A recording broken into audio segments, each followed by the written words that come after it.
बिस्मिल्लाहिर्रहमानिर्रहीम।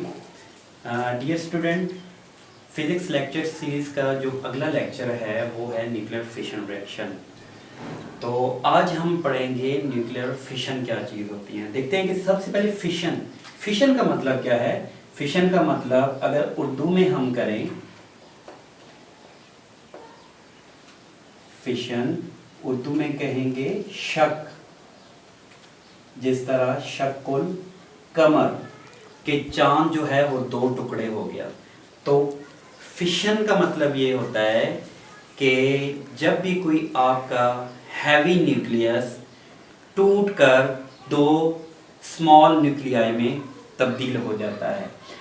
और फिशन का मतलब आप इसको ब्रेकेज भी ले सकते हैं और इसको आप डिके भी ले सकते हैं, डिके। और देखते हैं कि सबसे पहले फिशन रिएक्शन किसने डिस्कवर किया। सबसे पहले जो फिशन रिएक्शन जो था वो बर्लिन लेबोरेटरी में ओटो हान एंड फ्रिट्ज स्ट्रासमैन ने 1938 में डिस्कवर किया। और उसके बाद जो नेल बोहर ने यूरेनियम का एलिमेंट 1939 में डिस्कवर किया। और यूरेनियम का एलिमेंट क्यों डिस्कवर किया गया, यूरेनियम का जो एलिमेंट्स है उसके ऊपर आप दो तरह के फिशन रिएक्शन कर सकते हैं, दो तरह की न्यूट्रॉन की बम्बारमेंट कर सकते हैं, फास्ट मूविंग न्यूट्रॉन भी और स्लो मूविंग न्यूट्रॉन भी। और जो यूरेनियम है इसके दो आइसोटोप्स होते हैं।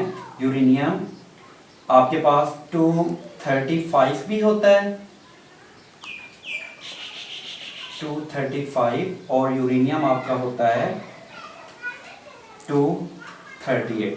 अब इन दोनों में ये है, जो यूरेनियम 235 फिशन रिएक्शन करता है ये स्लो न्यूट्रॉन यूज होते हैं इसमें बम्बार्डमेंट के लिए, और ये जो होता है इसमें आपके फास्ट न्यूट्रॉन यूज होता है, फास्ट मूविंग न्यूट्रॉन यूज होते हैं बम्बार्डमेंट के लिए।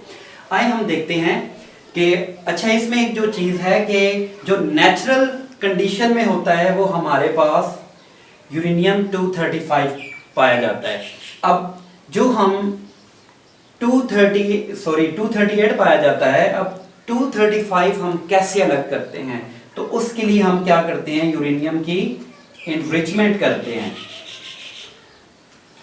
एनरिचमेंट से हम क्या करते हैं, यूरेनियम 235 को 238 से अलग करते हैं।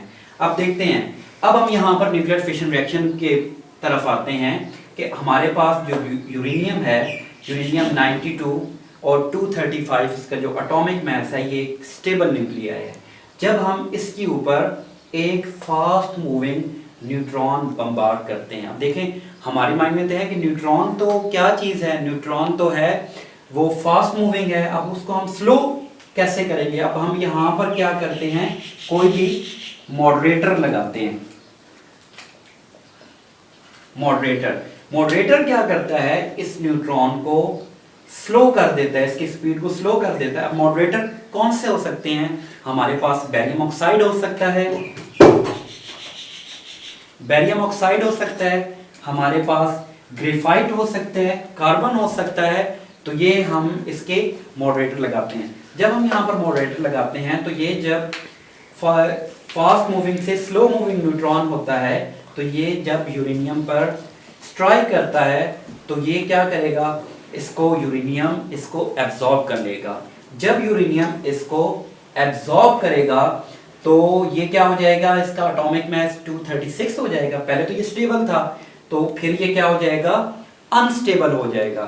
तो ये जब इसकी अनस्टेबिलिटी की वजह से, देखें यूरेनियम के अंदर जब ये अनस्टेबिलिटी आती, जब भी कोई स्टेबल होता है तो उसके अंदर दो किस्म की फोर्सेज होती हैं, एक होती है कंस्ट्रक्टिव फोर्सेज होती हैं और एक होती है डिस्ट्रक्टिव फोर्सेज है।